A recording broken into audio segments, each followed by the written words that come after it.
বন্ধুরা, গৃহপ্রবেশ ধারাবাহিকের আজকের পর্বে দেখানো হয়েছে পরিবারের সবাই আদির সামনে নিজেদের পরিচয় দিলেও আদি কাউকে চিনতে পারে না। অন্যদিকে মোহনা আদিকে আগলে রাখে। মোহনা পরিবারের কাউকেই আদির কাছে আসতে দিতে চায় না। মোহনা বলে ও আদি নয়, ও আয়ান। শুভ বারবার আদিকে সবটা মনে করাতে চেষ্টা করলে আকাশ শুভকে বলে এখন আয়ানকে এইসব কিছু বলে কোনো লাভ নেই, কারণ মোহনা আয়ানকে যখন পেয়েছিল তখন ওর অবস্থা ভালো ছিল না। দিনরাত এক করে মোহনা আয়ানের সেবা যত্ন করেছে, ওকে শারীরিকভাবে সুস্থ করে তুললেও আয়ান তার স্মৃতিশক্তি হারিয়েছে। অতীতের কোনো কথাই ওর মনে নেই। শুভ তখন লক্ষ্মীনারায়ণের মূর্তির সামনে যায়, মূর্তির সামনে গিয়ে মাথা ঠুকাতে থাকে। শুভ বলে ভগবান, আমি প্রত্যেক দিন প্রত্যেক মুহূর্তে বারবার প্রার্থনা করেছি তুমি আমার আদিকে ফিরিয়ে দাও, কিন্তু তুমি এই কোন আদিকে ফিরিয়ে দিলে ঠাকুর? এই আদি তো আমাকে চিনতেই পারছে না। শুভ ঠাকুরের সামনে বারবার মাথা ঠুকতে ঠুকতে কাঁদতে থাকে। তখনই ঠাকুরের সামনে রাখা সিঁদুরে শুভর সিঁথি রাঙা হয়ে যায়।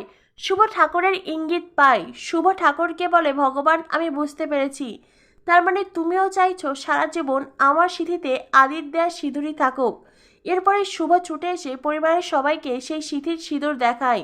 এদিকে মোহনা কিছুতেই আয়ানকে আদি হতে দেবে না। মোহনা বলে না, ও আয়ান, ও আদি নয়, একই রকম দেখতে দুজন মানুষ থাকতেই পারে। কিন্তু পরিবারের সবাই মোহনাকে বোঝাতে চেষ্টা করলেও সে বুঝতে চায় না। আকাশ বলে আমার মনে হয় এই মুহূর্তে আমাদের নিউ ইয়র্কে ফিরে যাওয়া উচিত। মোহনা বলে না, আমি আয়ানের ডক্টর হিসেবে আয়ানকে কোথাও যেতে দেব না। ও এত চাপ সহ্য করতে পারবে না, ও এখনো পুরোপুরি সুস্থ নয়। আর তাছাড়া আয়ান আমার সাথেই থাকতে চায়। কি আয়ান, তুমি আমার সাথে থাকতে চাও তো? আদি বলে দেখুন, আপনারা সবাই পরিচয় দিলেও আমি কাউকেই চিনতে পারছি না। মোহনা বলে এই যে বললাম, আয়ান আমার সাথেই থাকবে, ও নিউ ইয়র্কে যাবে না। তখনই আদি বলে আমি নিউ ইয়র্কে যাব। মোহনা, আমি তোমাকে ফোনে এই কথাটাই বলতে চেয়েছিলাম, ডক্টর আমাকে নিউ ইয়র্কে যেতে বলেছিলেন।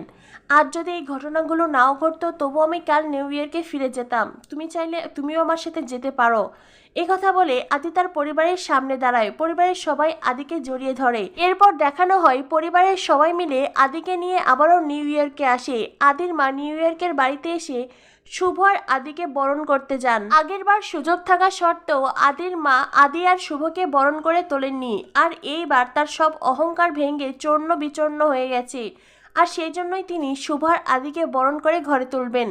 তো বন্ধুরা, নিউ ইয়র্কের বাড়িতে ফিরেই কি আদি তার হারানো স্মৃতিশক্তি ফিরে পাবে?